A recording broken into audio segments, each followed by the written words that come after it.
commencer par louer notre Seigneur ce matin? Est-ce que vous êtes dans la joie?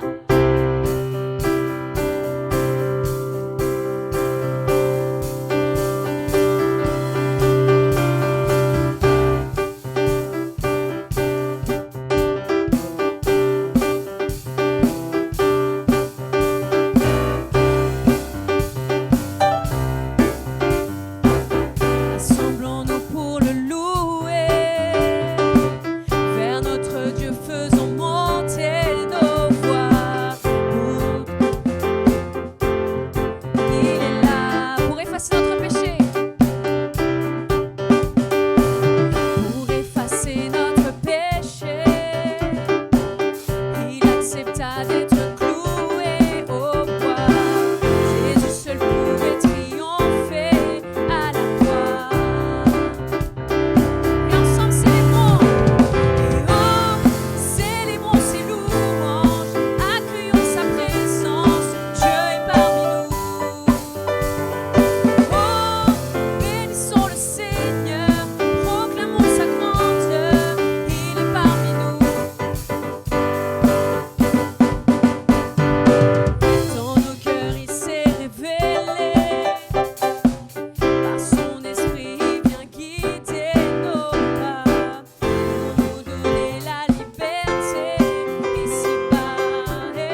avec un cœur joyeux ce matin.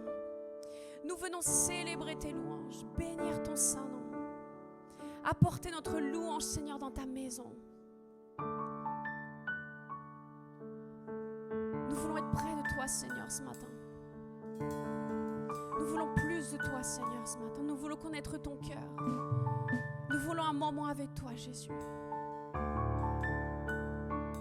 Viens en ce lieu, Seigneur. Viens à notre rencontre, Seigneur, ce matin.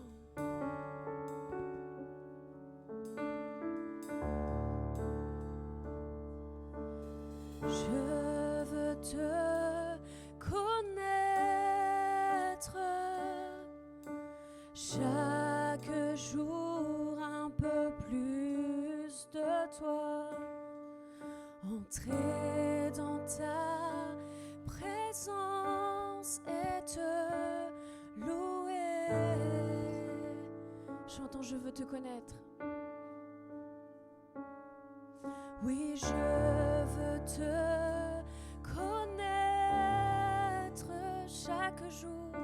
chaque jour un peu plus de toi, entrer dans ta présence et te louer. Révèle-nous ta gloire. Révèle-nous ta gloire. Nous voulons te connaître plus.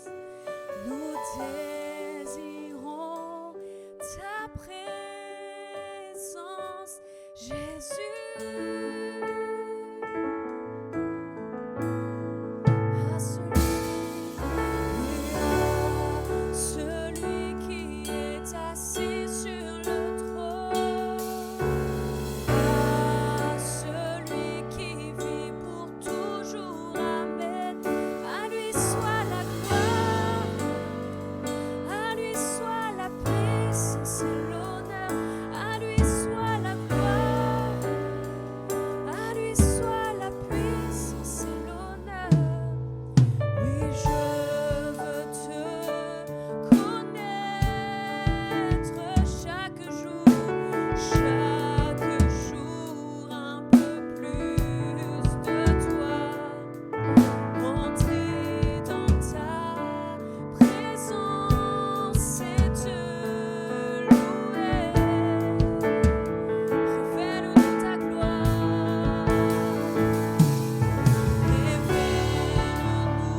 te louons en ce lieu, car tu es saint. À toi la puissance, à toi la gloire, à toi nos louanges, Seigneur, car tu es saint. Chantons ensemble, tu es saint. Et saint, trois fois saint, saint, trois fois saint, tu es saint, Seigneur. Oui, nous chantons. Saint, trois fois saint, saint, trois fois saint, tu es saint, Seigneur. Ton Église chante. Et saint, trois fois saint, saint, trois fois saint, tu es saint, Seigneur. Oh saint, trois fois saint, saint, trois fois saint, tu es saint, Seigneur. Oh, tu es saint.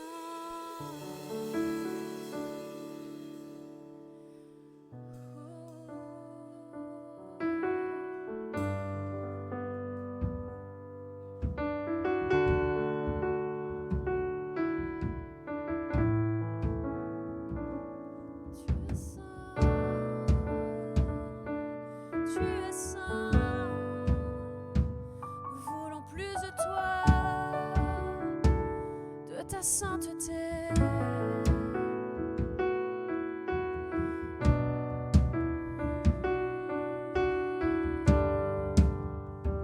Viens inonder ce lieu de ta présence, Seigneur, chantons ensemble, inonde ce lieu de ta présence. Nous avons besoin de toi. As-tu besoin de lui ce matin? Chante. Inonde ce lieu de ta présence. Nous avons besoin de toi. Viens, Esprit. Oh, viens, Esprit de révélation. Et souffle sur nous, souffle sur nous. Viens, Esprit, et viens, Esprit de révélation. Souffle sur nous, souffle sur nous. Inonde ce lieu, inonde ce lieu de ta présence. Nous avons besoin de toi, Seigneur. Inonde ce lieu de ta présence. Oui, nous avons besoin de toi. Viens, Esprit, et viens, Esprit de révélation. Souffle sur nous, souffle sur nous. Et viens, Esprit, oh viens, Esprit de révélation. Et souffle maintenant, souffle sur nous, souffle sur nous. Viens, Esprit, et viens, Esprit de révélation. Souffle sur nous, souffle sur nous. Et viens, Esprit de révélation. Souffle sur nous, souffle sur nous. Nous avons besoin de toi en cet instant. Seigneur, sois le centre de nos vies. Et qu'en moi s'élève un chant, une mélodie, témoignant de ta grâce infinie. nous avons besoin de toi en cet instant. Seigneur, sois le centre de nos vies. Et qu'en moi s'élève un chant, une mélodie,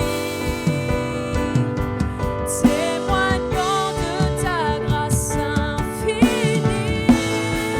Dans ce lieu de ta présence, viens Saint-Esprit, inonde. Nous avons besoin de toi, toi seul. Inonde ce lieu de ta présence. Oui, nous avons besoin de toi. Et viens, Esprit de révélation, et souffle sur nous, souffle sur nous. Oh, viens, Esprit de révélation, et souffle sur nous, souffle sur nous. Viens, Esprit. Oh, viens, Esprit de révélation, et souffle sur nous, souffle sur nous. Et viens, Esprit de révélation, et souffle sur nous, souffle sur nous. Tous les autres noms disparaissent. Que tous les autres noms disparaissent jusqu'à ce qu'il n'y ait que toi. Que tous les autres noms disparaissent. Jésus prend ta place. Jésus prend ta place. Les paroles sont faciles, chantez avec moi. Déclarons sur nos vies que tous les autres noms disparaissent. Oh, que tous les autres noms disparaissent jusqu'à ce qu'il n'y ait que toi. Que tous les autres noms disparaissent. Jésus prend ta place. Jésus prend ta place. Ensemble, que tous les autres noms. Que tous les autres noms disparaissent. Nous ne voulons que toi. Que tous les autres noms disparaissent jusqu'à ce qu'il n'y ait que toi. Que tous les autres noms disparaissent. Jésus prend ta place. Jésus prend ta place. Jésus, oui, Jésus prend ta place. Jésus prend ta place. Jésus prend ta place. Jésus prend ta place. Jésus, Jésus prend ta place. Jésus prend ta place. Jésus prend ta place. Jésus prend ta place. Jésus, oui, Jésus prend ta place. Jésus prend ta place. Jésus prend ta place. Jésus prend ta place. Et inonde ce lieu de ta présence. Nous avons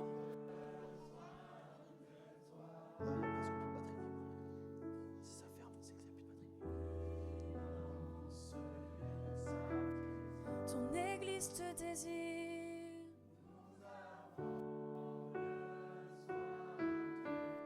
Viens, Esprit, et viens, Esprit de révélation. Souffle sur nous, souffle sur nous. Viens, Esprit de révélation. Souffle sur nous, souffle sur nous. Alléluia, alléluia. Seigneur, souffle sur nous ce matin. Saint-Esprit, souffle sur nous, Seigneur. Seigneur, que ton souffle de vie, Seigneur, puisse venir, Seigneur, et faire vivre peut-être toutes les choses qui sont mortes encore dans notre vie. Toutes les choses qui ont besoin d'être ravivées, toutes les choses qui ont besoin d'être remis en selle, toutes les choses qui ont besoin de reprendre vie, Seigneur. Là où l'ennemi a essayé de tuer, là où l'ennemi a essayé de détruire, là où l'ennemi a essayé de voler, Seigneur, toi tu viens, Seigneur, par ton esprit et tu ravives ces choses en nous, Seigneur. Tu es présent parmi nous. Alléluia. Je sens vraiment que ce matin, il y a une invitation de Dieu à t'ouvrir à ce qu'il veut faire. Dans ce temps de louange, on va reprendre un petit peu ce chant, vraiment avec cette invitation de Dieu à t'ouvrir à ce qu'il veut faire. Vous savez, lorsqu'on loue le Seigneur, ce n'est pas simplement un acte religieux. Il y a quelque chose qui se passe. L'Esprit de Dieu est à l'œuvre. Avant que Dieu crée toute chose, il dit que la terre était un chaos. Et puis que dès que Dieu a commencé à parler, l'Esprit qui se mouvait au-dessus a commencé à donner vie, à créer. Dieu veut créer des choses en toi. Et peut-être parfois nos vies, il y a des endroits, peut-être c'est un peu le chaos. Ou peut-être c'est des choses qui ont été détruites. Ce matin, le Saint-Esprit veut souffler. La parole veut prendre vie pour que tu puisses voir des choses éclore ta vie. Dieu a des choses pour chacun d'entre nous. Alors quand on loue le Seigneur, on ouvre notre cœur, on dit Saint-Esprit, vas-y, fais-le. Fais-le dans ma vie. J'ai besoin de toi, Seigneur. Alors on va continuer à chanter. Je vous invite vraiment à ouvrir vos cœurs à la présence de Dieu. Inonde ce lieu de ta présence. Nous avons besoin de toi. Inonde ce lieu de ta présence. Nous avons besoin de toi. Inonde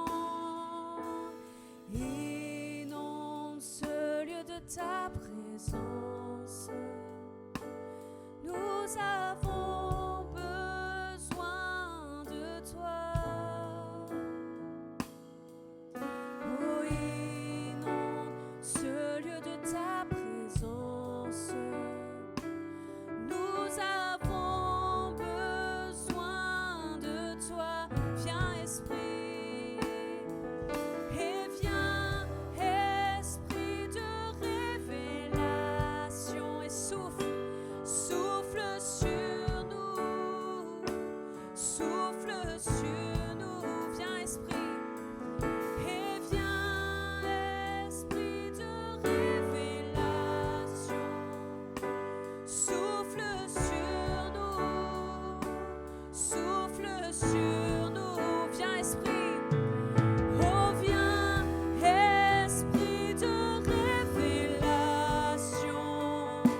et souffle sur nous, souffle sur nous. Et viens, Esprit de révélation, souffle sur nous, souffle sur nous. Nous avons besoin de toi en cet instant. Seigneur, sois le centre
ta présence. Oui, nous avons besoin de toi. Inonde ce lieu de ta présence. Nous avons besoin de toi. Alléluia, Seigneur, merci parce que tu viens pour nos besoins. Merci, Seigneur, parce que tes besoins comptent pour toi. Nos besoins comptent pour toi, Seigneur. Seigneur, nous voulons te louer, nous voulons t'adorer, toi le seul vrai Dieu. Celui qui mérite la gloire, la louange, l'honneur, la puissance, la majesté au siècle des siècles, Seigneur. Toi, celui qui est, qui était et celui qui vient, Seigneur. Seigneur, Maranatha, Seigneur, viens, Seigneur Jésus. Viens, Seigneur Jésus, nous t'invitons, Seigneur. Merci parce qu'un jour, tu vas retrouver ton épouse. Ton épouse, Seigneur, cette épouse belle, sans tache ni ride, Seigneur. Et Seigneur, merci parce qu'aujourd'hui, tu agis parmi nous, Seigneur. Nous ne servons pas un Dieu impuissant, nous ne servons pas un Dieu mort, nous servons un Dieu vivant, un Dieu qui agit, un Dieu qui restaure, un Dieu qui guérit, un Dieu qui libère, un Dieu qui délivre. Seigneur, merci, Seigneur Jésus. Merci pour ta grâce que tu nous fais, Seigneur, d'être présent parmi nous. Merci pour la grâce que tu fais, que tu te connectes, toi, le Dieu Tout-Puissant, créateur du ciel et de la terre, créateur de l'univers entier, Seigneur, qui est là parmi nous, Seigneur, ce matin. Oh Jésus, oh Jésus. Nous n'avons pas assez de mots pour te dire merci. Nos cœurs sont reconnaissants de ce que tu fais, Seigneur, ce matin encore. Jésus. Seigneur, aide-nous, Seigneur, à pouvoir te laisser agir dans nos vies. Aide-nous, Seigneur, à ne pas nous fermer, empêcher l'action de ton Saint-Esprit dans nos vies. Seigneur Jésus. Alléluia, Seigneur, merci.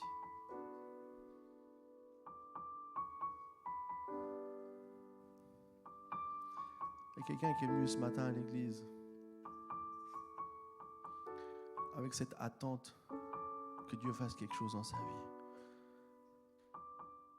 Et je crois que ce lieu, c'est un lieu d'invitation. À chaque fois qu'on vient, en fait, c'est nous les invités. Nous sommes les invités de Dieu. Dieu est là. Et il veut nous inviter à le laisser agir. Parfois, on est focalisé sur ce qu'on a besoin, sur ce qu'on attend de Dieu. Ce matin, c'est comme si Dieu te dit, laisse-moi faire. J'ai quelque chose pour toi. Oui, tu as une attente. Je connais ton besoin. Je connais ce qu'il te faut. Mais laisse-moi faire. Ne cherchons pas parfois à obtenir de Dieu ce qu'on veut, mais venons pour laisser Dieu nous dire ce qu'il désire nous donner. Venons avec un cœur humble, ouvert, prêt à recevoir ce qu'il a pour nous. Et je crois que c'est la réponse pour quelqu'un ce matin. Je crois que c'est la réponse pour quelqu'un ce matin. Ne te focalise pas absolument sur cette chose que tu demandes à Dieu. Fais confiance à Dieu ce matin. Accueille son esprit dans ton cœur. Accueille son esprit dans ta vie. Laisse-le faire. Alléluia, Seigneur. Merci, Seigneur mon Dieu. Alléluia. Amen. Amen. Gloire à Dieu. Alléluia. On peut prendre place quelques instants. Je vais inviter tous les kids. Allez, j'imagine kids. Et les lapinous, bien sûr, ceux qui veulent lapinous. Quelle chance d'avoir des enfants. Quelle chance d'avoir des enfants. Nous bénissons tous nos enfants. Vous savez, vendredi soir, j'étais prêché dans une conférence de jeunes. Il y avait même des enfants. Et les enfants ont répondu à l'appel de Dieu. Et je leur ai dit une chose. Ne pensez pas parce que vous êtes des enfants que Dieu ne peut pas être en vous et que Dieu ne peut pas vous utiliser, vous en tant qu'enfants. Et nous croyons que Dieu utilise tous nos enfants. Dieu a dit que si on n'est pas comme un petit enfant, on ne peut pas entrer dans le royaume de Dieu. Alors je peux vous dire qu'eux, Ils savent porter la présence de Dieu, peut-être parfois mieux que nous. Que nous prions toujours pour nos enfants. Amen. J'aimerais vous inviter à préparer le temps de Sainte Seine et pour ça, j'aimerais prendre le petit verset dans Hébreux chapitre 5, verset 7, nous dit: pendant sa vie terrestre, Christ a présenté avec de grands cris et avec larmes des prières et des supplications à celui qui pouvait le sauver de la mort. Et il a été exaucé à cause de sa piété. Ainsi, bien qu'étant fils, il a appris l'obéissance parce qu'il a souffert. Et parfaitement qualifié, il est devenu pour tous ceux qui lui obéissent l'auteur d'un salut éternel. Amen. Ces versets sont forts. Jésus, pendant sa vie terrestre, a présenté avec de grands cris, avec larmes, des prières de supplication à celui qui pouvait le sauver de la mort. Et bien qu'il était fils, il a appris l'obéissance. Est-ce que vous avez jamais dit que vous pensez que Jésus a dû apprendre l'obéissance?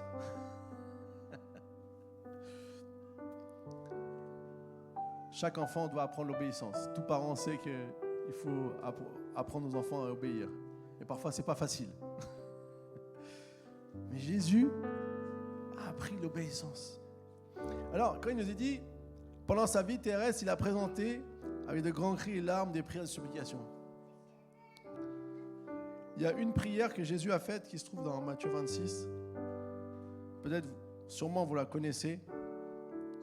C'est la prière qu'il a fait juste avant d'aller à la croix. Il dit: Seigneur, si c'est possible, Seigneur, éloigne de moi cette coupe. Ne fasse pas que je dois mourir. Ça, en fait, que Jésus priait. Si tu peux m'éviter de mourir, ça m'irait bien. Parce que je sens que ça va être très dur à vivre. Mais, il y avait un mais très important ici. Pas ma volonté, la tienne. Ça, c'est là où Jésus il a appris l'obéissance. Et Hébreux nous dit qu'il est devenu pour ça un salut éternel. Le salut éternel, c'est l'héritage que nous avons de la mort de Jésus. Parce que Jésus est mort et qu'il est ressuscité, nous avons la vie éternelle. Mais vous savez ce qu'on a hérité aussi? C'est de sa vie. Et la vie de Jésus, c'est l'exemple qu'il nous a montré. L'exemple de dire, même si j'ai rien fait de mal et que ça me fait terriblement peur, angoissé, de passer par le chemin de la croix, Seigneur, si c'est ta volonté, je le ferai. Ça, c'est l'héritage de la vie de Jésus. Souvent, on voit la finalité, mais on oublie le processus. Et ce qui est incroyable, c'est que quand Jésus fait cette prière, il s'est passé quelque chose juste avant. Et c'est ça que j'aimerais vous lire ce matin. Matthieu 26, 31. Alors Jésus leur dit, juste après qu'il ait pris le dernier repas avec ses disciples, « Vous trébucherez tous cette nuit à cause de moi, car il est écrit, je frapperai le berger et les brebis du troupeau seront dispersées.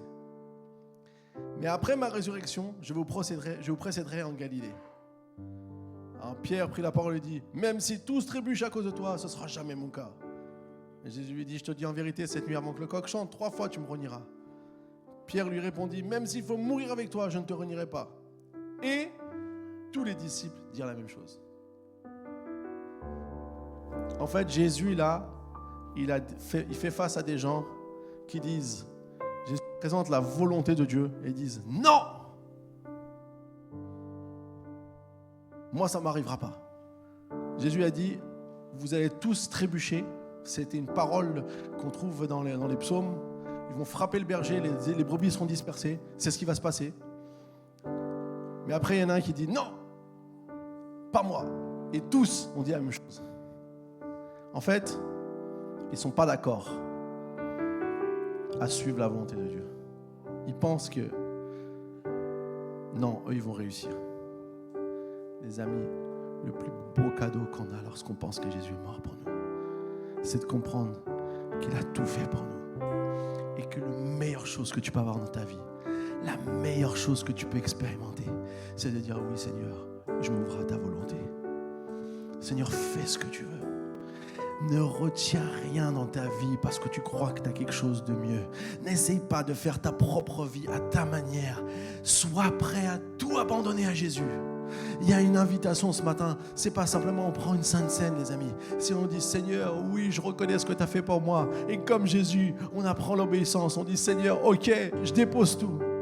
Tu déposes ta carrière, tu déposes ta famille, tu déposes tes rêves, tu déposes tout parce que tu dis Seigneur, que ta volonté se fasse. Et je peux vous garantir, la Bible dit que celui qui est prêt à perdre sa vie, il la retrouvera. Si tu es prêt à faire ça ce matin, Dieu va dire, ça y est, avec lui, je peux commencer à faire des choses incroyables. Ça y est, j'ai la place maintenant pour faire mes choses à moi. Arrête de venir avec tes choses à toi. Je crois qu'il y a une invitation ce matin, je sens très fort dans mon cœur, que le Seigneur vous a dit, dépose tes choses, prends les miennes. Dépose tes attentes, prends les miennes. Dépose tes envies, prends les miennes.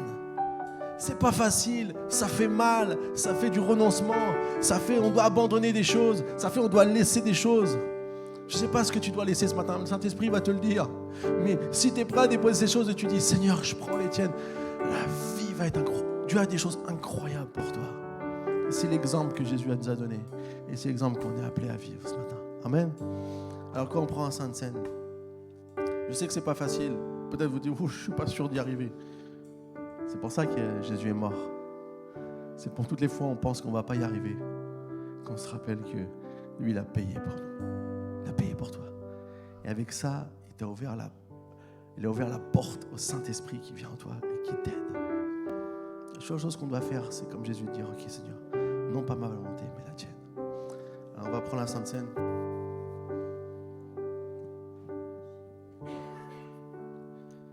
On va prendre le pain qui représente le corps qui a été brisé pour nous.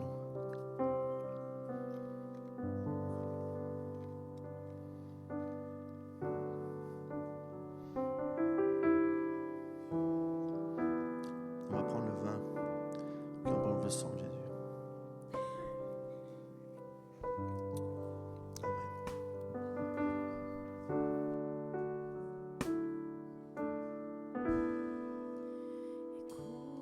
Couronné, rayonnant de majesté,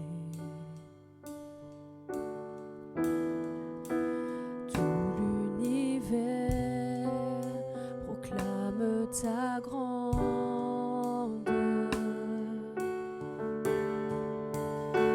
Glorifié et glorifié par les anges prosternés.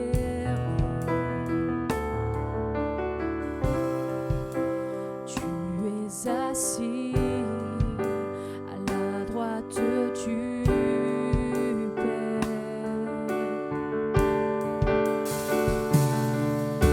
Jésus, merveilleux nom, qui est semblable à toi, ô Dieu. Jésus, ton précieux nom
Seigneur, merci parce que c'est toi qui es digne de l'hommage, c'est toi qui es digne de toute la gloire. Merci Seigneur Jésus pour tout ce que tu fais pour chacun d'entre nous. Merci parce que tu es vivant, merci parce que tu as vaincu cette mort, Seigneur, et nous avons la vie éternelle. Merci pour cette merveilleuse héritage, Seigneur. Aide-nous, Seigneur, à suivre ton exemple tous les jours de notre vie, Seigneur Jésus. Amen. Je vous invite à vous asseoir quelques instants. Allez, gloire à Dieu. Oui, on peut applaudir le Seigneur. Allez, en applaudissant notre Seigneur. Jean. Et Jean, Seigneur. Alléluia. J'aimerais faire quelques annonces pour dire que le 30 et 31 mai prochain, on aura une conférence. Est-ce qu'on peut regarder, peut-être mettre le teaser ?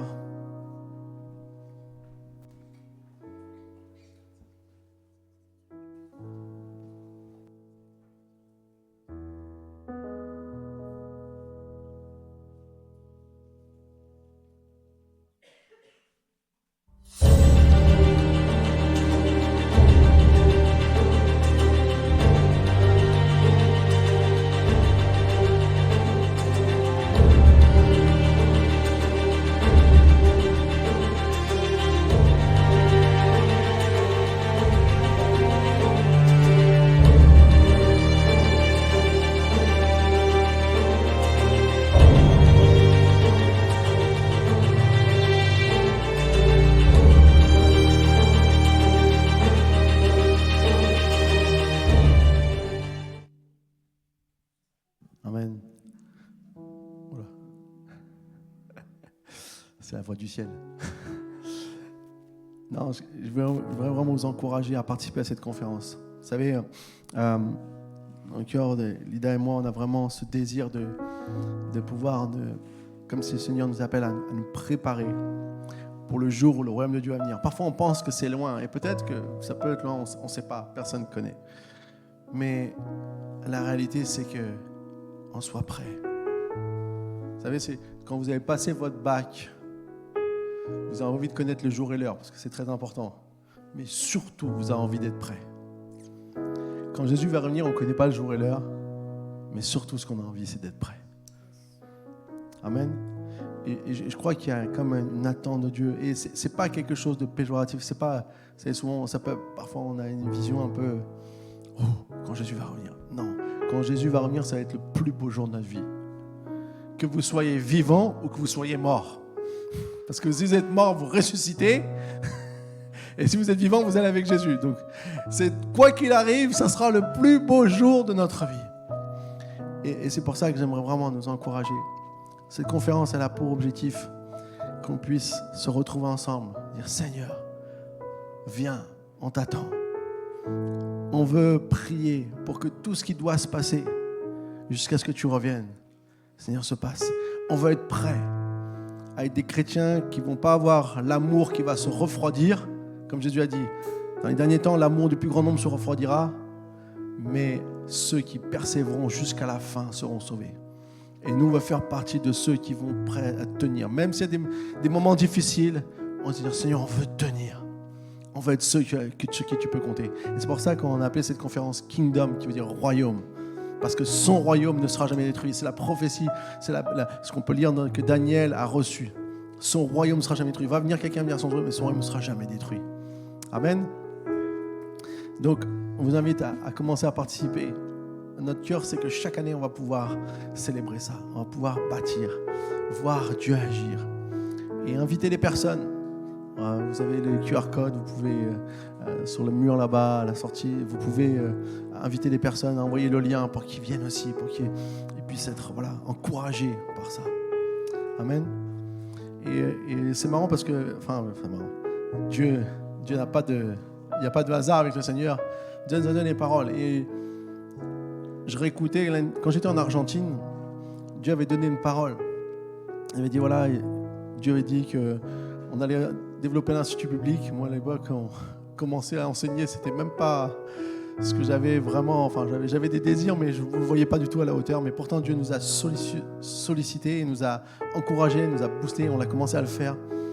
Et je dois dire, c'est vraiment des temps magnifiques qu'on vit. Et en plus, Dieu a dit que des gens de différentes parties d'Europe allaient venir et que ça commence à arriver. On a des gens de Moldavie, on a des gens d'Allemagne, d'Espagne, Dieu est en train de faire quelque chose. Et ce qu'on aimerait dire, c'est que prenons part à ce que Dieu est en train de faire. Et une des choses qu'on a à cœur aussi en tant qu'Église, et j'avais ça sur le cœur déjà depuis quelques temps, c'est qu'on puisse, dimanche prochain, on va faire une offrande pour ça. C'est pas que forcément on a besoin d'argent, on a toujours besoin d'argent, mais c'est pas le problème. C'est la vision, c'est de semer. Dire, ok Seigneur, en donnant une part, une offrande, je sème dans ce qui va se faire. Je déclare que je suis partenaire avec ce que tu vas faire. Et donc dimanche prochain, on vous invite à vous préparer, demander au Seigneur ce qui vous met à cœur de donner. Et on va faire une offrande pour cette conférence et pour ce que Dieu va faire au travers de cette conférence. Ce n'est pas la conférence en elle-même, c'est ce que Dieu va faire au travers de cette conférence et ce qui va toucher dans les vies. Vous savez, on ne peut pas acheter ce que Dieu agit. Mais on peut dire, Seigneur, je suis prêt à semer. Je veux que ça se passe parce que je sais que ça va être une bénédiction pour des personnes. Et c'est en faisant ça qu'on va prendre. Donc préparez-vous la semaine prochaine. On fera une offrande spéciale pour cette conférence, pour ce que Dieu va faire, pour ce que Dieu nous a mis à cœur. Et quand Dieu nous donne des choses, vous savez, lui, il a tout l'argent et l'or, donc tout lui appartient, ce n'est pas le problème. Mais nous, on va être, ok Seigneur, on est avec toi. On fait avec toi. Amen. Donc, Renaud préparé aussi pour dimanche prochain. Et si vous êtes sûr que vous n'êtes pas là, vous pouvez toujours faire une offrande plus tard en mettant Kingdom dessus et on le comptabilisera par rapport à ça. Merci à tous. Alors, on va continuer avec un chant pour avoir les 10 000 offrandes d'aujourd'hui.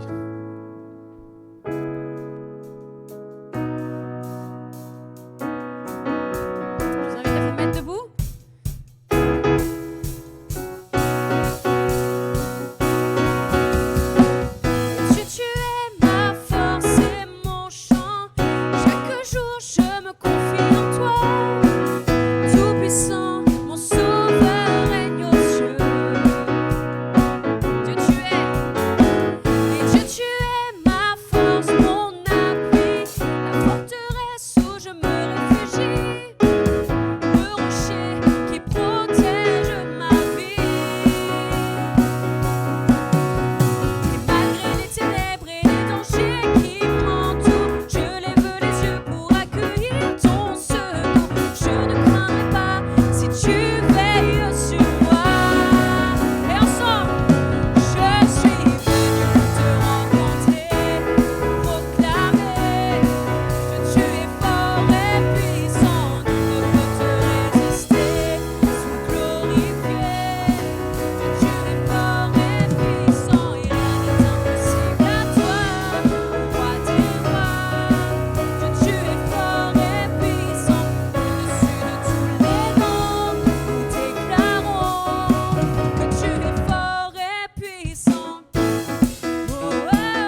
séparer de ton amour manifesté en Jésus-Christ, mon sauveur règne aux cieux. Allez, le deuxième, c'est pour vous, ensemble.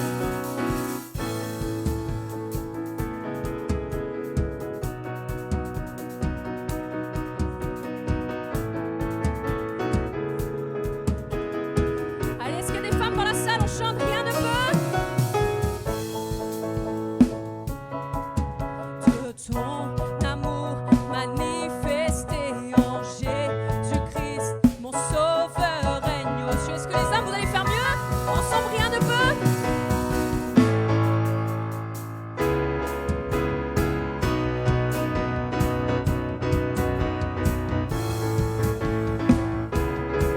Allez, une dernière fois tous ensemble, rien ne peut.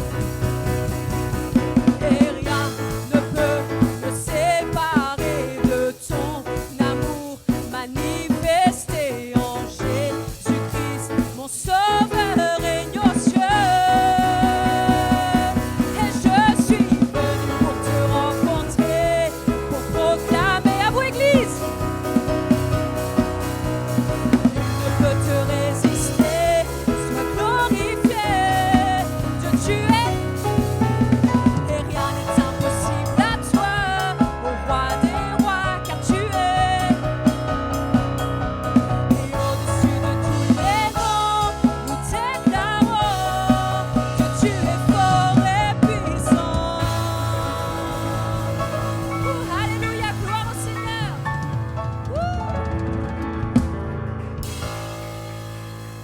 Amen. Il y a de la joie dans la maison du Seigneur. Alléluia. Vous pouvez prendre place. On va passer maintenant donc au message à la parole de Dieu. Et pour ça, j'aimerais inviter un très très bon ami à moi qui vient d'un très beau pays. Vous allez tout de suite l'entendre quand il va parler. C'est la Suisse. Ouais. C'est mon pays natal. Je suis né en Suisse, à Berne, dans la capitale. Et j'ai vécu là-bas jusqu'à mes 4 ans. Et pour tout vous dire, quand je suis arrivé en France, je ne parlais pas un mot français à 4 ans. Donc je parle aussi le Schweizerdeutsch. Mais ça, ce sera pour un autre moment. Alors, est-ce qu'on peut acclamer notre cher ami Stéphane Wallmann?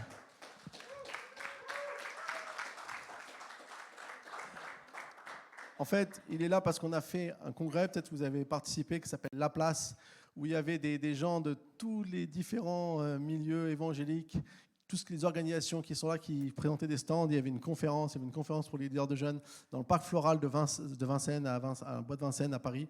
Et du coup, c'était un moment où on a représenté Motivé par l'essentiel. Et on a pu donc être ensemble. Et donc, c'était vraiment un super moment. Et il nous a beaucoup apporté. Pour ça, vous ne le connaissez pas parce que ça fait maintenant des années, ça fait longtemps que tu n'étais pas revenu ici. Et on a aussi développé, structuré aussi beaucoup de choses dans notre église grâce à une vie motivée par l'essentiel.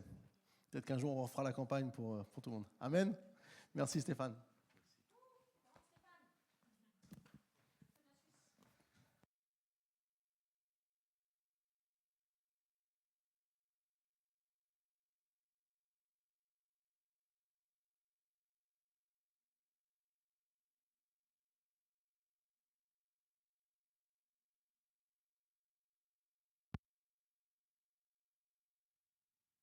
Oui.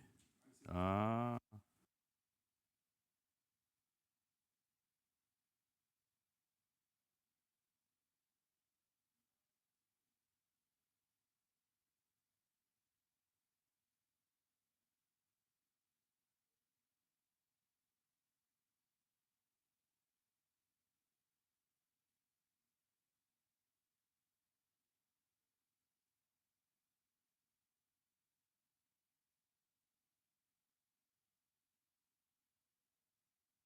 L'apôtre Jean a écrit, selon l'ordre du Seigneur, à 7 églises.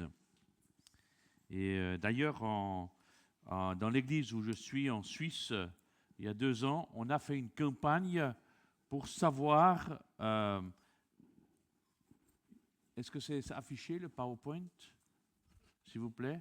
Et puis, il faudra bien être réveillé parce que chaque fois que je vais dire un verset ou bien une phrase où vous devez remplir un trou, souvent je me fais taquiner ou même dans mon église, je suis le seul à parler avec des pense-bêtes Donc, quand on distribue des feuilles, ils savent, Stéphane va prêcher. Parce que ça, vous voyez, c'est un pense-bête. Ce n'est pas le résumé du message. Ça, c'est la liste de courses quand vous allez chez Lidl. Et ça, c'est la liste de courses quand vous marchez avec le Seigneur pendant la semaine. C'est ce que vous devez mettre en pratique. C'est ça le but. Donc, parle Seigneur, ton Église écoute. Et on avait 7 messages. Et le dernier message, c'était sur l'Église à Laodicée. Et puis, j'ai pensé que c'était un message approprié. Imaginez, vous allez boire un café dans un petit bistrot avec quelques branches de palmier, vous êtes bien dans un coin. Et puis, vis-à-vis de vous, celui qui vous offre le café, c'est qui? C'est Jésus. Et puis, vous êtes face à lui. Et puis, vous lui demandez, qu'est-ce qui est important pour toi? Vous avez un petit entretien privé, personnel. Et quand vous êtes rencontré avec un ami intime, eh bien, vous ne lui demandez pas comment ça va la vie. Vous lui demandez, mais qu'est-ce qui est important pour toi? Qu'est-ce qui est sur ton cœur à propos de notre relation? Peut-être vous pouvez faire ça avec votre conjoint, n'est-ce pas? Ou bien avec un ami cher. Mais imaginez que vous êtes face à Jésus, tout seul. Vous voyez, l'Église est importante pour Jésus. Il s'est donné lui-même pour elle. Alors on peut se mettre en tant qu'Église vis-à-vis de Jésus et puis lui demander cette question. Mais aujourd'hui, j'aimerais plutôt tourner ce message à quelque chose de personnel entre vous et Jésus, entre moi et Jésus. Alors aujourd'hui, on va voir qu'est-ce que dit Jésus à une Église complaisante ou bien un chrétien complaisant. Alors, je vous fais juste un petit aperçu des différents messages pour les autres églises. Par exemple, à Éphèse, Éphèse était caractérisée à une église affairée.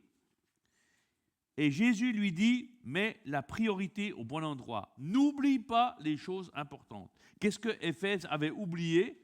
Ils faisaient beaucoup de choses, mais ils avaient oublié le premier amour.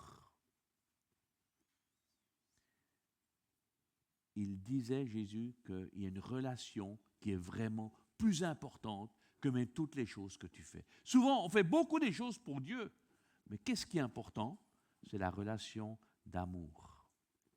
À Smyrne, c'était une église qui passait par des persécutions, une église une église souffrante. Et le Seigneur dit, lève les yeux et regarde en avant. Il y a un avenir, il y a de l'espoir, peu importe les souffrances. Peut-être vous êtes dans un temps où vous avez des souffrances physiques, émotionnelles, relationnelles. Jésus va revenir tout à l'heure.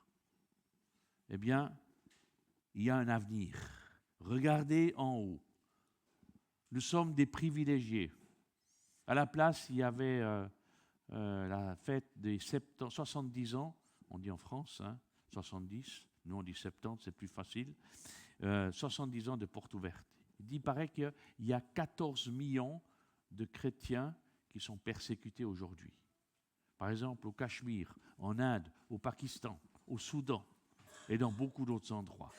Et donc, nous sommes des privilégiés. Mais, c'est vrai, on peut être souffrant, on peut être face à la maladie, face à toutes sortes de souffrances.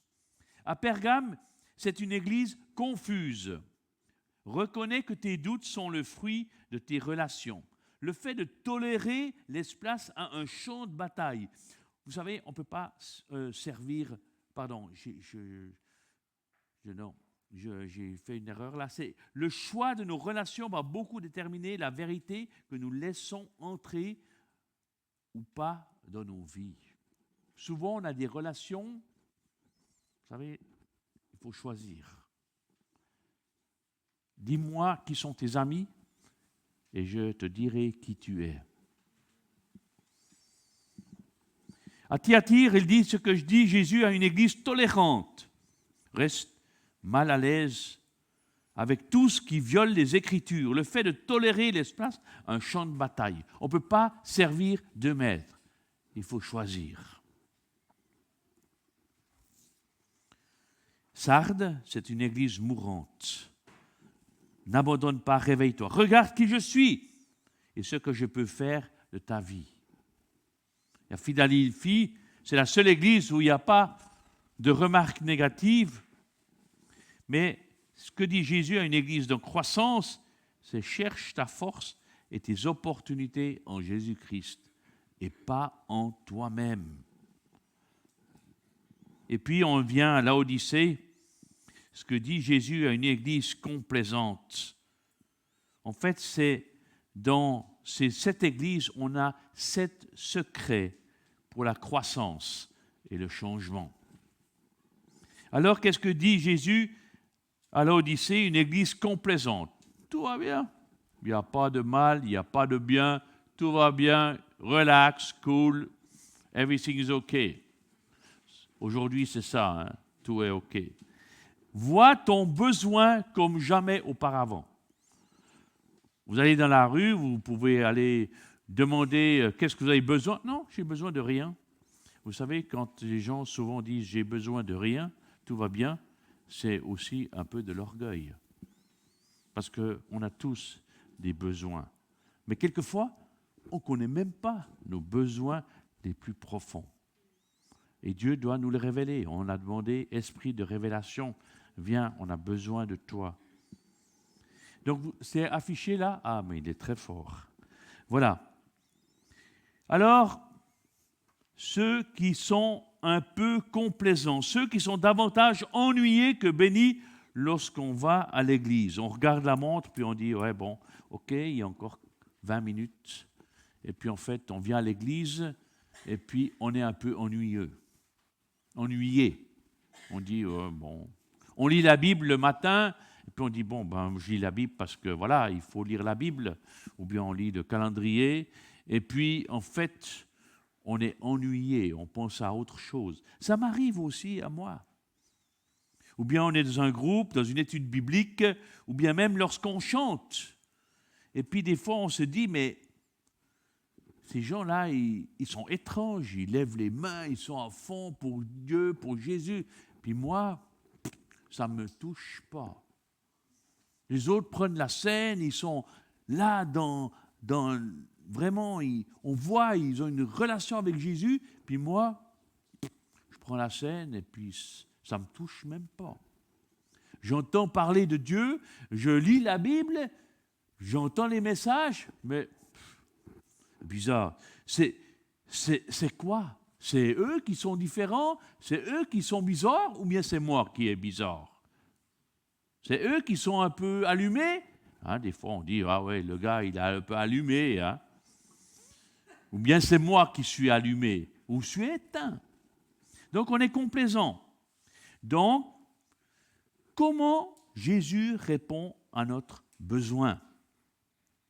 Lorsqu'on est submergé par des choses, par les affaires, lorsqu'on devient complaisant. Vous savez, le signe du burn-out, où il faut guetter, c'est quand vous avez tellement de choses et vous ne savez plus où commencer. Ça, c'est dangereux. Et donc, j'ai besoin de me rappeler certaines vérités. Comment puis-je rester consacré à Jésus? Comment être comme au premier jour de ma conversion, de ma foi? Comment puis-je ressentir cette fraîcheur avec Jésus, de ma relation avec lui? Que mes prières soient entendues et puis que je n'ai pas l'impression, je prie, puis les prières, ils ne montent pas plus haut que le plafond. Donc, j'ai besoin de me rappeler 5 vérités. 5 vérités. La première, découvre la vérité choquante sur toi-même. Alors on va lire ces versets qui sont tous affichés sur l'épître à Laodicée, pour l'église à Laodicée. Ils sont dans votre Bible, mais ils sont aussi sur votre pense-bête. Écrit à l'ange de l'église de Laodicée, voici ce que dit l'Amen, le témoin fidèle et véritable, auteur de la création de Dieu. Je connais tes œuvres. Je sais que tu n'es ni froid ni bouillant. Si seulement tu étais froid ou bouillant. Ainsi, parce que tu es tiède et que tu n'es ni froid ni bouillant, je vais te vomir de ma bouche. Imaginez Jésus est face à vous, buvant un café, puis il dit, moi je connais ce qui tu es. Le problème avec toi, cher ami, c'est que tu n'es pas froid, tu n'es pas chaud, allumé pour moi, tu es tiède, tu es complaisant, tout va bien, tout est OK. Mais tu sais quoi? Moi, j'aime pas ça. Je vais te vomir. C'est choquant, hein? C'est choquant. C'est une surprise de la bouche de Jésus. On croit en lui, et pourtant, peut-être, certaines fois, peut-être maintenant, on est tiède, ni froid, ni bouillant. Alors, on a deux choses à faire. Deux choses. Premièrement, commence par voir la vérité au sujet de Dieu. Avant de voir la vérité choquante à ton sujet, eh bien, regarde qui est Dieu. Qu'est-ce qu'il dit l'ange de l'église de Laodicée? Il est dit, voici ce que dit l'Amen, le témoin fidèle et véritable, l'auteur de la création de Dieu. L'Amen. Ainsi soit-il. C'est l'alpha et l'oméga. L'Amen, il est digne de mon temps. C'est celui qui est digne de mon temps. C'est marqué pour faire avancer le PowerPoint. Voici ce que dit l'Amen. Ainsi soit-il. Il a le dernier mot. C'est lui qui est digne de mon temps. Deuxièmement, le témoin fidèle et véritable. Ça veut dire on peut compter sur lui. Il a un meilleur plan que celui que moi je pense avoir. Il est digne de ma confiance. Je peux me confier en lui. Il est témoin fidèle et véritable. Il est vrai, il ne nous trompe pas. Il est fidèle, il ne nous lâche pas, il ne nous abandonne pas. L'Amen, il est la fin de l'histoire. Toutes les promesses de Dieu sont oui et Amen. Ce qu'il dit, sa main l'accomplira. Et troisièmement, il est l'auteur de la création de Dieu. Et quand il dit l'auteur de la création de Dieu, ça veut dire qu'il m'a aussi créé moi. Et je dois lui rendre mon adoration. Il est digne de mon adoration. Et peut-être vous avez déjà entendu ici, l'adoration, ce n'est pas seulement chanter des louanges à Dieu. C'est un mode de vie. C'est une manière de vivre. C'est offrir sa vie en sacrifice. Ça, c'est l'adoration. 24 heures sur 24. Donc voilà qui est Dieu. La vérité au sujet de Dieu. Il est l'Amen, il est digne de mon temps, il est le témoin fidèle et véritable, il est digne de ma confiance et il est l'auteur de la création de Dieu, il est digne de mon adoration. Et deuxièmement, je dois avoir le courage d'écouter. Je dois avoir le courage d'écouter. C'est vrai, c'est des paroles choquantes que Jésus peut me dire. Mais un ami cher, quand il dit des choses choquantes, c'est vrai, on a tendance à dire, bon, allez, on paye l'addition, puis on part, parce qu'on n'a pas envie vraiment d'entendre ça. Ben, ça fait mal. C'est comme quand on regarde dans le miroir, puis on voit qu'on commence à avoir des rides, et puis des taches qu'on n'a pas eues avant. On n'a pas envie de regarder le miroir. Vous savez, je crois que la reine d'Angleterre, qui est décédée il y a quelques années, elle avait enlevé tous ses miroirs parce qu'elle ne voulait pas voir qui elle était, qu'elle vieillissait. Donc, quand vous commencez à enlever les miroirs dans votre appartement, ça commence à pas bien aller. Alors, ayez le courage d'écouter. Qu'est-ce qu'il dit? On est froid, ou bien on est tiède, ou bien on est bouillant. Moi, j'aime le café. Mais il y a des gens, ils aiment le café froid. C'est un choix. Vous pouvez acheter le café froid, n'est-ce pas, avec de la glace. C'est bon.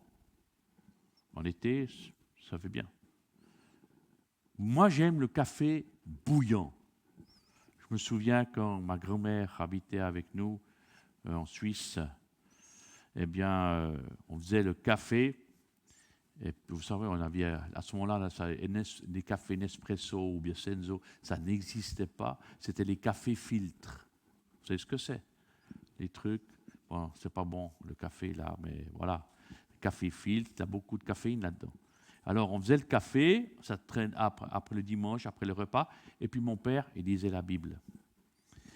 J'aimais pas ça parce que des fois, il prêchait longtemps, hein, comme moi. Vous allez voir, vous allez finir à 14h. Encouragez-vous. Et puis, parce que le café qui est tiède, il n'est pas bon. C'est pas bon. Donc, le café, là, il doit être bouillant. Dans les 5 minutes, il faut le boire. Pour ça, moi, quand je prends un café chez moi, je prends le café, je m'asseye et je le bois chaud. Si tout d'un coup, je commence à me tapoter sur mon téléphone et j'ai oublié mon café et il est bien tiède, je le jette. C'est pas bon, c'est pas bon. Vous voyez, quand il est tiède, eh bien, je me suis refroidi. C'est mon cœur qui me refroidit. Je comprends que le monde autour de moi, eh bien, il y a des choses qui sont un peu bizarres. On s'adapte à la température ambiante, n'est-ce pas? On commence à s'immiscer dans la politique, on dit que ce que les gens disent, et puis on est d'accord avec tout, puis rien nous fait mal. Les gens, ils sont tués, les enfants, les femmes. Ma foi, bon, ben, c'est comme ça. Il y a 14 000 morts, et puis il y a une tour qui tombe, il y a un tremblement de terre en Turquie. Ben, ma foi, c'est la vie. Puis il y a tel politicien qui commence à parler des trucs un peu bizarres, selon nous, selon la Bible. Ouais, ben bon, ben voilà, c'est comme ça. Donc, voilà, on est tiède. Ou bien, je m'en fiche. C'est une sorte d'apathie spirituelle. Il n'y a plus rien qui nous touche. Ça, c'est la tiédeur, n'est-ce pas? Ou bien, on est froid. Vous savez, Laodicée. Jésus, quand il parle dans la Bible, il parle toujours d'exemples concrets que les gens connaissent. Parce que nous, quand on parle de froid, tiède, bouillant, bon, on comprend, n'est-ce pas? Mais à ce moment-là, les gens de Laodicée, ils n'avaient pas beaucoup d'eau disponible. Ils n'avaient pas de source d'eau. Ils n'avaient pas beaucoup de réserves d'eau. Donc, ils habitaient à côté de Hiérapolis. Vous pouvez regarder sur Internet. Et Hiérapolis, c'était une station thermale. Et puis, ils prenaient des grands tonneaux et puis ils transportaient, pas avec des camions avec des 40 tonnes, mais surtout peut-être avec des chevaux, n'est-ce pas? Ils transportaient l'eau de Hiérapolis, station thermale, jusqu'à l'Odyssée.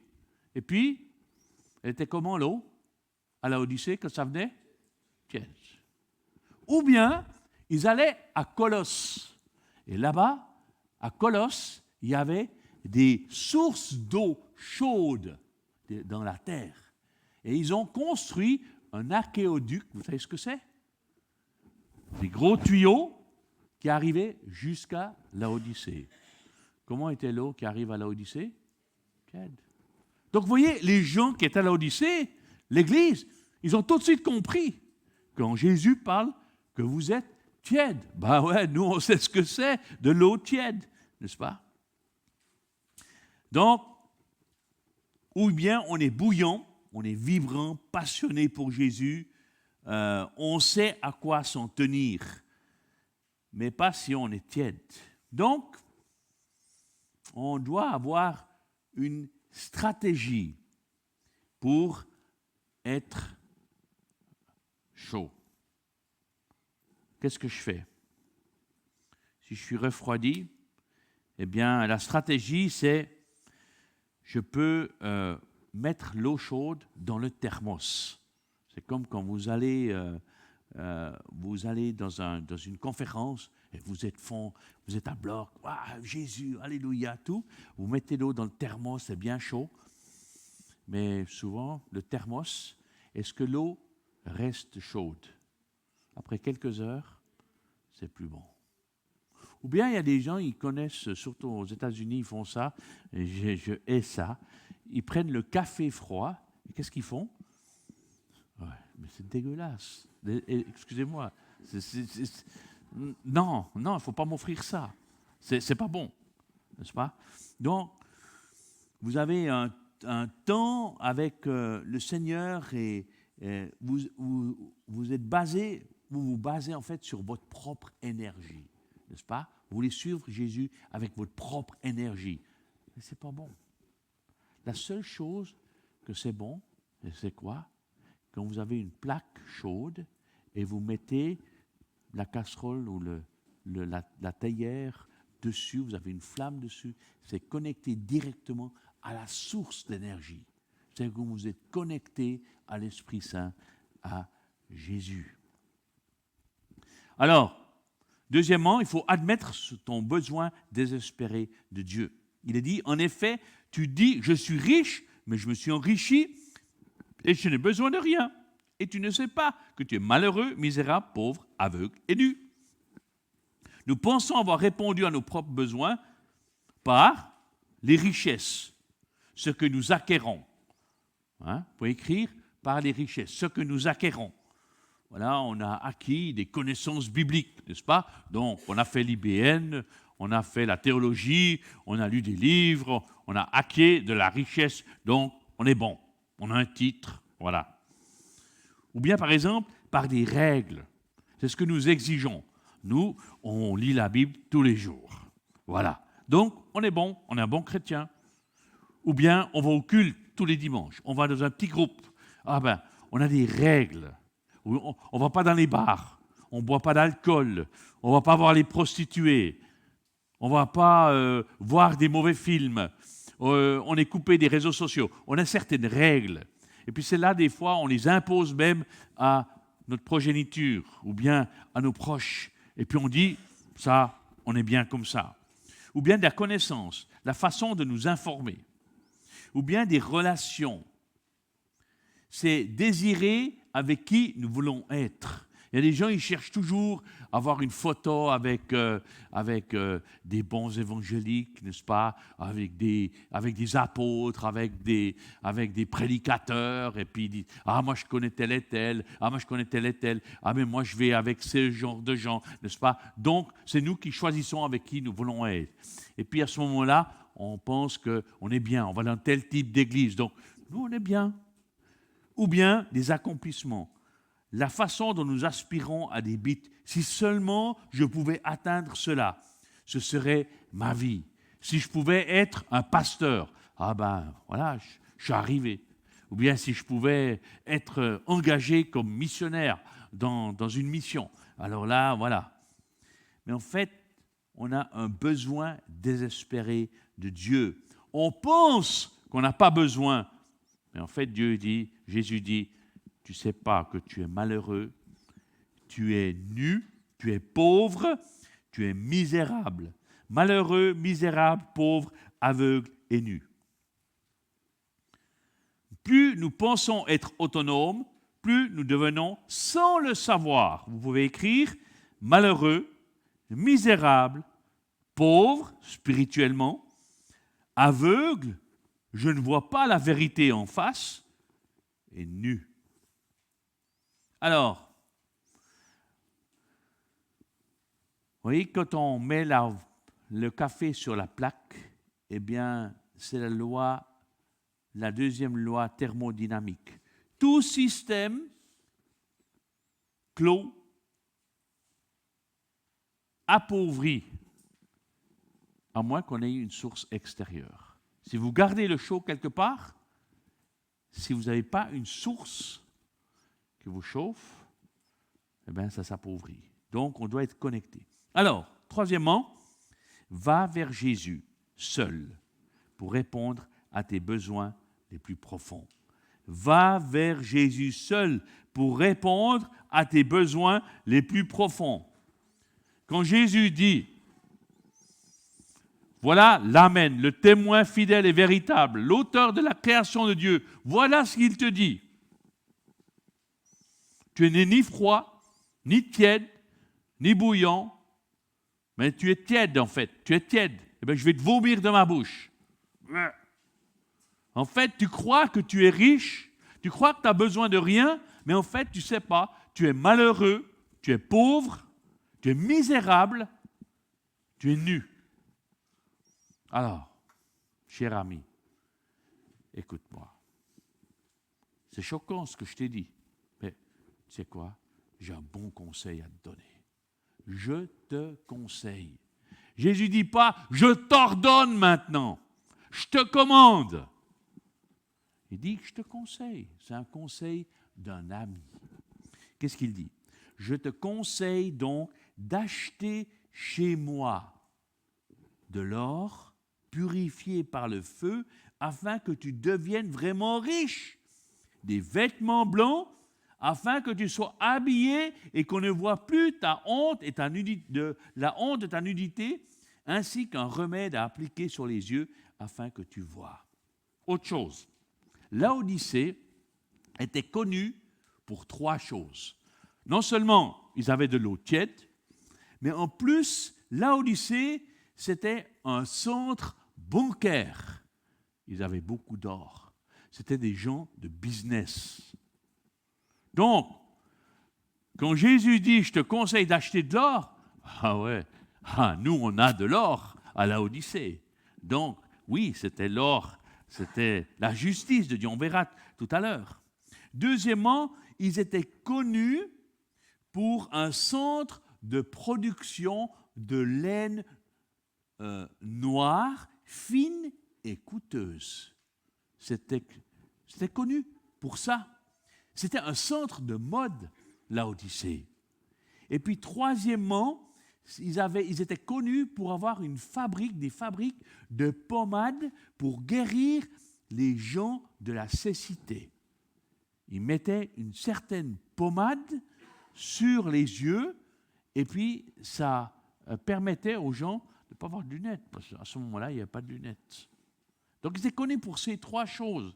Donc, quand Jésus dit « je te conseille d'acheter de l'or », d'acheter des vêtements blancs et pas noirs, et d'acheter un remède à appliquer sur tes yeux afin que tu vois, il disait, oui, on a besoin de ça. C'est pour ça qu'on est à Laodicée. Donc, pourquoi acheter? Pourquoi Jésus ne dit pas, je te conseille, je te donne de l'or?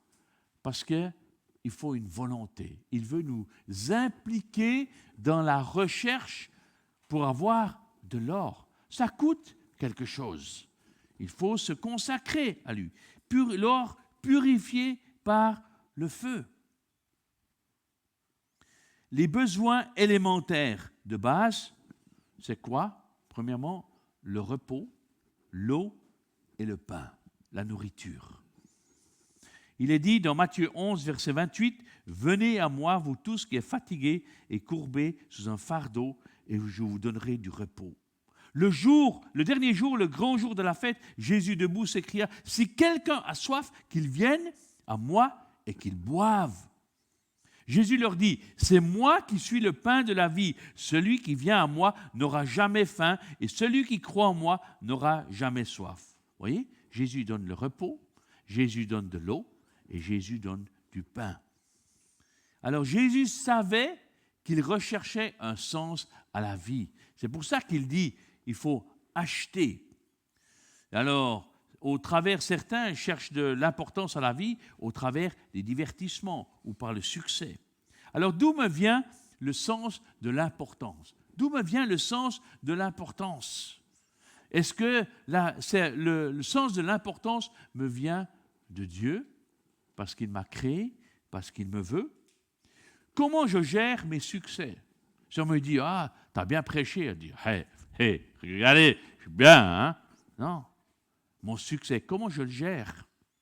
C'est pour ça que quand quelqu'un dit à moi, je vous donne une boîte de chocolat, hein, je ne vous la donnerai pas, mais si je vous donne une boîte de chocolat ou quelque chose, un cadeau, et puis vous me dites, ah, mais Stéphane, super, merci beaucoup.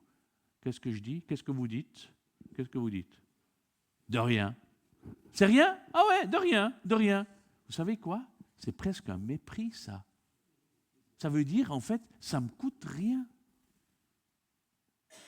Qu'est-ce que je dis quand quelqu'un me dit merci? Avec plaisir. C'était mon honneur. Parce que si je dis de rien, ça veut dire, voilà, tiens, de l'eau. Merci. De rien. De toute façon, j'ai encore une caisse derrière, n'est-ce pas? Mais si je donne quelque chose qui me coûte et que c'est un effort, je ne dis pas de rien. Je dis avec plaisir. Alors, comment on gère les succès? Quand quelqu'un nous apprécie, qu'est-ce qu'on fait? Moi, je dis, rends gloire à Dieu. Parce que tout vient de Dieu. Tout vient de lui. Et où puis-je obtenir ma vision de la connaissance? Eh bien, c'est Jésus qui est la source de la connaissance. Alors, je te conseille donc d'acheter chez moi, pas chez l'autre, chez moi, à te réjouir en moi, d'apprendre à te connecter à moi, à la vraie source d'approvisionnement. Surtout, souvent on cherche et puis on va chercher ailleurs. Mais Jésus nous invite à télécharger de sa source. Vous connaissez, télécharger. Mais de quelle source on télécharge? Vous savez qu'il y a des sites internet où on télécharge et puis c'est un piège. Mais il faut télécharger de la vraie source. C'est Jésus. De l'or purifié par le feu. La foi, c'est la valeur éprouvée de votre foi. Dans l'épître de Pierre, chapitre 1, verset 7, afin que tu deviennes vraiment riche. La foi, l'épreuve de votre foi. Quand Dieu permet des souffrances et des difficultés dans notre vie, c'est pour nous éprouver dans notre foi. C'est dans notre relation avec lui. Dieu ne nous a pas promis une vie facile. Si vous avez une vie facile, je me demande si vous n'êtes pas tiède. Mais si vous voulez être bouillant pour Jésus, il va vous rendre la vie difficile. Ça ne veut pas dire que vous allez souffrir tous les jours, mais il y a des épreuves pour que votre foi, pour que notre foi puisse être éprouvée par le feu, pour voir que c'est que pour lui, je suis là. Deuxièmement, des vêtements blancs, afin qu'on ne voit plus la honte de ta nudité, la pureté, la grâce et le pardon. On a besoin de la grâce de Dieu. On a besoin, vous savez ce que c'est la grâce de Dieu? C'est le cadeau de Dieu. Les richesses de sa grâce. Ça veut dire, Dieu nous donne plein de choses. Et il veut nous donner aussi le pardon. Les richesses de sa grâce, en fait, c'est le pardon dans Éphésiens chapitre 1. Pour qu'on ne voit plus la honte de ta nudité. Un homme, une femme plein de grâce, plein de pardon, c'est ce qui attire. On ne voit pas la nudité. On aime ces gens-là. Jésus était plein de grâce et de vérité. Et troisièmement, un remède à appliquer sur tes yeux afin que tu vois. La sagesse, c'est voir d'une nouvelle manière, voir le monde au travers de ses yeux à lui. Souvent, nous, on voit le monde au travers de nos propres yeux, que ce soit dans la politique, dans tout ce qui se passe maintenant dans ce monde. On voit avec nos yeux. Mais est-ce qu'on pourrait voir avec les yeux de Dieu? Quand on voit les Palestiniens, tout ça, qui sont tués comme ça, ou bien ailleurs, ou les Ukrainiens, ou les Russes, peu importe. Est-ce qu'on voit avec nos yeux, on dit, ah ouais, mais bon, ils ont tiré là-dessus, ils ont fait mal, ils le méritent, machin, tout comme ça. Mais Dieu, il voit ça comment? Est-ce qu'on voit avec les yeux de Dieu n'importe quelle chose dans ce monde? On a besoin de sa sagesse. Donc, Jésus aimerait qu'on soit riche avec des valeurs spirituelles. Il veut qu'on soit revêtu de vertus spirituelles. Et il aimerait qu'on voit avec une vision spirituelle. Quatrièmement, réagit comme un enfant profondément aimé. Voilà, Jésus est face à moi, il dit, je vais te vomir de ma bouche, il faut que tu vois vraiment ton besoin, et puis je te conseille d'acheter chez moi des choses pour répondre aux besoins les plus profonds, n'est-ce pas? Et puis, quatrièmement, alors on dit, ah non, mais tu ne m'aimes pas parce que tu vois, tu me critiques. Je dois réagir comme un enfant profondément aimé. Le Seigneur nous aime. Et celui que le Seigneur aime, il le discipline. Aujourd'hui, on a des lois. Bientôt en Suisse, on n'aura plus le droit de donner une petite fessée aux enfants. Non, on n'a pas le droit. Donc on peut leur dire de toucher ce qui est chaud sans taper sur les doigts. Ce n'est pas grave. On doit leur parler, même s'ils ne comprennent pas. On n'a plus le droit à la discipline. Parce que, il est libre, n'est-ce pas? Nous sommes libres. Mais est-ce que la liberté, c'est pas avoir de discipline? Vous voyez, il est dit, moi, je reprends et je corrige tous ceux que j'aime. Si on est mis sous la discipline du Seigneur, ça veut dire il nous aime. Aie donc du zèle et repens-toi. On pourrait se sentir coupable, qu'on a manqué le coche, qu'on a manqué notre vie. On n'a pas eu de passion pour Dieu. Peut-être on se sent coupable. Mais Dieu ne veut pas qu'on se sente coupable. Dieu veut qu'on se sente aimé, qu'on ait du zèle alors pour bien faire. Peut-être on a manqué notre vie, on a manqué le coche, on a fait plein d'erreurs. Mais à partir d'aujourd'hui, je peux avoir du zèle, me repentir. Se repentir, c'est quoi? C'est pas dire maintenant je vais pleurer un bon coup et puis c'est ça la repentance. C'est pas la repentance. La repentance, c'est métanoïa. C'est savoir où je suis. Hey, le GPS me dit je suis au mauvais endroit. Et quand vous dites je suis au mauvais endroit, vous dites quoi? Mince! Ou bien vous dites un autre mot, n'est-ce pas? J'ai loupé le coche, mince! Et vous arrêtez. C'est ça que vous faites? Peut-être vous dites mince, mais vous dites maintenant, je vais me tourner pour aller dans la bonne direction. C'est ça la repentance. Et souvent les gens ils disent, mince, j'ai raté ma vie, j'ai manqué le coche, tant pis, c'est comme ça. Non, il faut maintenant se tourner dans la bonne direction. Vous voyez, la punition, elle me fait fuir et me cacher. Quand je punis quelqu'un, eh bien, ça, je le fais fuir. Mais Dieu ne veut pas nous punir. Dieu ne nous punit pas. Il punit le pécheur, oui, parce qu'il ne veut pas se repentir. Si quelqu'un ne croit pas en Dieu, un jour, le jugement viendra. Mais la discipline, elle m'invite à être sérieux et à me repentir. D'accord? Que chaque problème, chaque problème est une discipline. Mais souvent des problèmes, et j'en ai eu même ces derniers jours.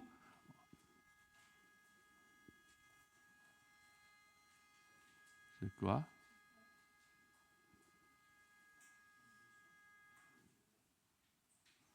Ok? La discipline, pas chaque problème est une discipline, mais des fois, des problèmes sont une manière pour nous mettre sur le bon chemin. La discipline fait partie de la maison. Lorsque Dieu me reprend, je ne me sens pas coupable, je me sens dirigé par elle. C'est un laser de lumière. Souvent, on éclaire, mais on ne voit pas bien où est le problème. La lumière diffuse. Mais s'il y a un laser, je vois très bien où je dois aller. Ça, la discipline. Alors, cinquièmement, dernier point, c'est ouvre la porte à Jésus continuellement. Ouvre la porte à Jésus continuellement. Satan, il accuse, il nous fait ressentir la culpabilité. Jésus nous invite. Il est dit, voici, je me tiens à la porte et je frappe. Si quelqu'un entend ma voix et ouvre la porte, j'entrerai chez lui, je souperai avec lui et lui aussi avec moi. Le vainqueur, je le ferai asseoir avec moi sur mon trône, tout comme moi aussi j'ai vaincu et me suis assis avec mon Père sur son trône. Voici, je me tiens à la porte et je frappe.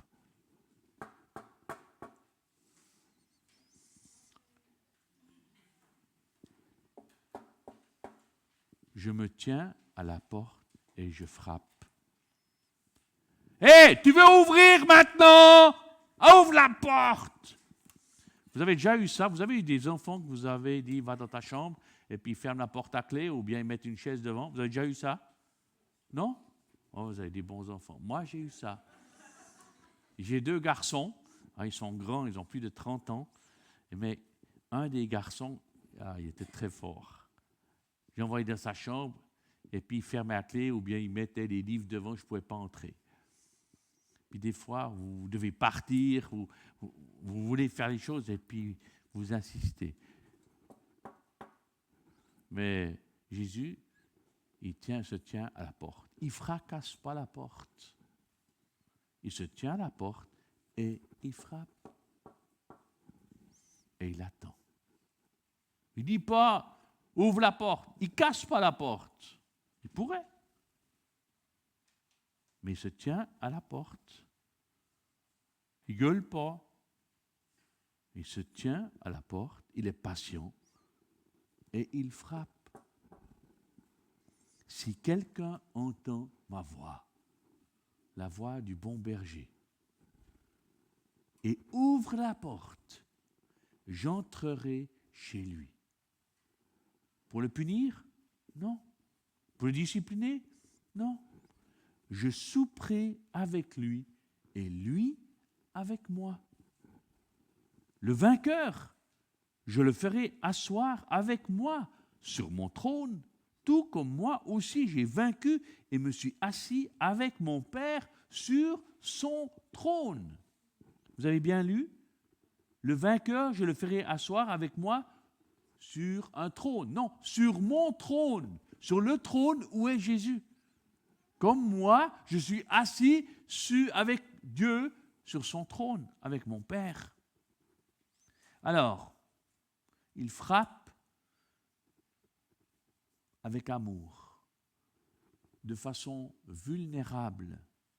Il ne bouge pas, il ne désespère pas, il est patient. Alors, si tu ouvres la porte, Jésus dit, j'entrerai. Si tu ouvres la porte, j'entrerai. La poignée, elle est seulement à l'intérieur.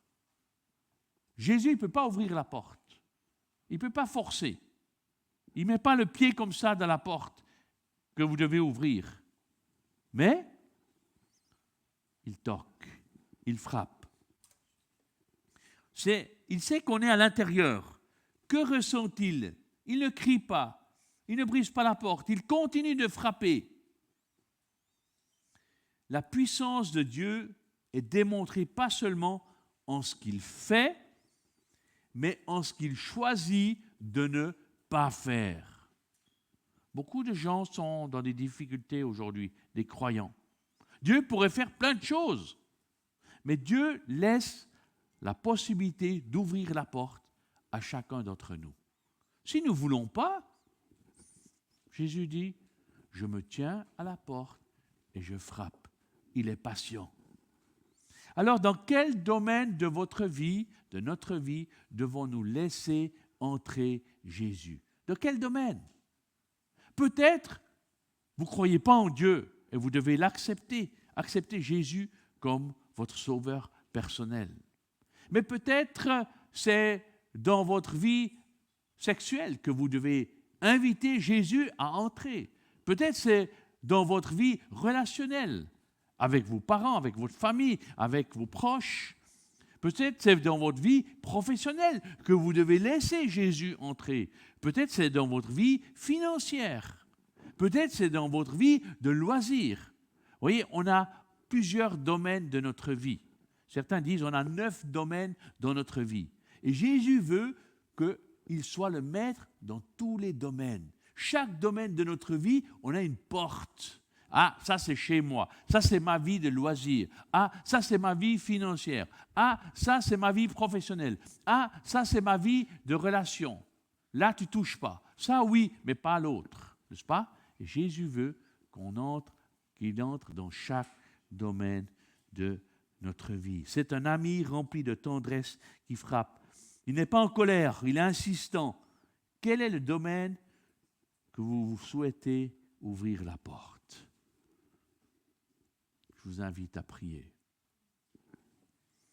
Seigneur Jésus, merci parce que tu es un ami qui est proche et qui veut notre bien. Merci parce que tu nous montres cette vérité choquante à notre égard et souvent nous démontres que nous sommes tièdes. Merci parce que tu nous dévoiles notre besoin désespéré de toi. Et merci parce que tu nous conseilles d'acheter de l'or, des vêtements blancs et de la pommade pour nos yeux, pour mieux voir. Des vêtements blancs pour témoigner de ta grâce, de ton pardon, et de l'or pour voir une foi éprouvée par le feu. Et ce matin encore, nous souhaitons ouvrir notre porte dans un domaine ou dans l'autre. Toi, tu connais où nous devons ouvrir la porte.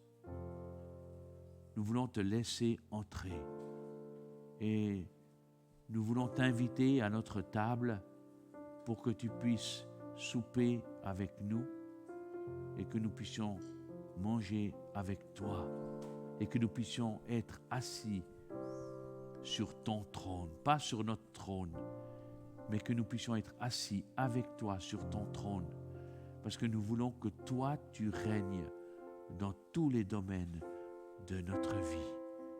S'il te plaît, ne fracasse pas la porte, on sait.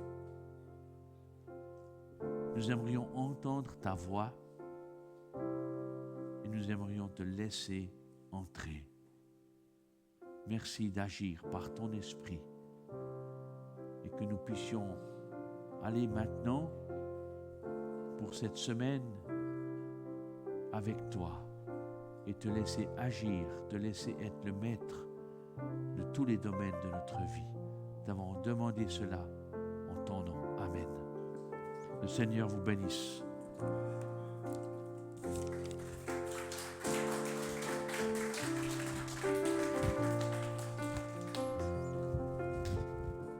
Je vous invite à vous lever pour terminer avec un chant. Et main levée, cœur ouvert, grand comme le ciel. Nous t'élevons plus haut, nous t'élevons plus haut.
avez un peu de force ou pas? Une petite dernière? Allez, on y va.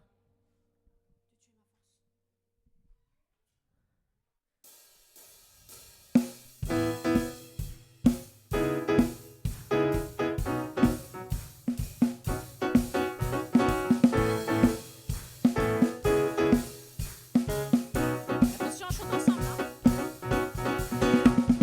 Dieu, tu es ma force et mon chant. Chaque jour, je me confie en toi. Tout-puissant, mon sauveur règne aux cieux. Et Dieu, tu es ma force, mon appui, la forteresse où je me réfugie, le rocher qui protège ma vie. Malgré les ténèbres et les dangers qui m'entourent, je lève les yeux pour accueillir ton secours. Je ne craindrai pas si tu veilles sur moi. Je suis venu pour te rencontrer, pour proclamer que tu es fort et puissant, nul ne peut te résister. Sois glorifié. Dieu, tu es fort et puissant, non rien n'est impossible à toi, au roi des rois, car tu es fort et puissant, au-dessus de tous les mondes, nous déclarons, Dieu, tu es fort et puissant, oh, oh, oh, oh, oh. Dieu, tu es fort et puissant, oh, oh, oh. Ensemble, Dieu, tu es ma force. Et Dieu, tu es ma force et mon chant, mon bouclier et mon libérateur. Souverain, mon sauveur règne aux cieux. Et Dieu, tu es ma force, mon appui, ma forteresse et mon plus grand ami, un rempart devant mes ennemis.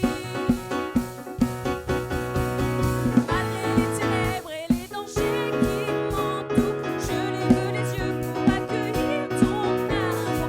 Je ne craindrai pas si tu veilles sur moi. Je suis venu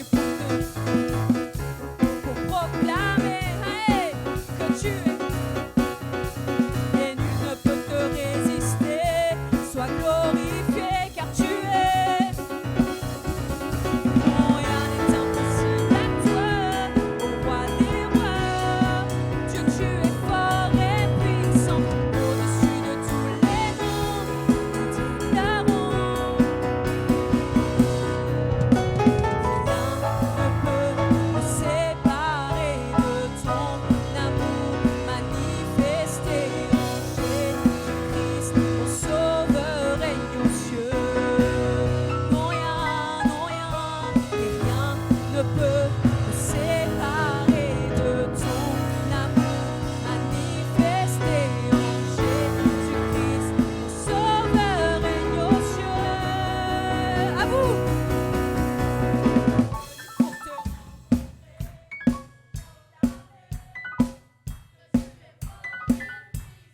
Nul ne peut te résister, sois glorifié.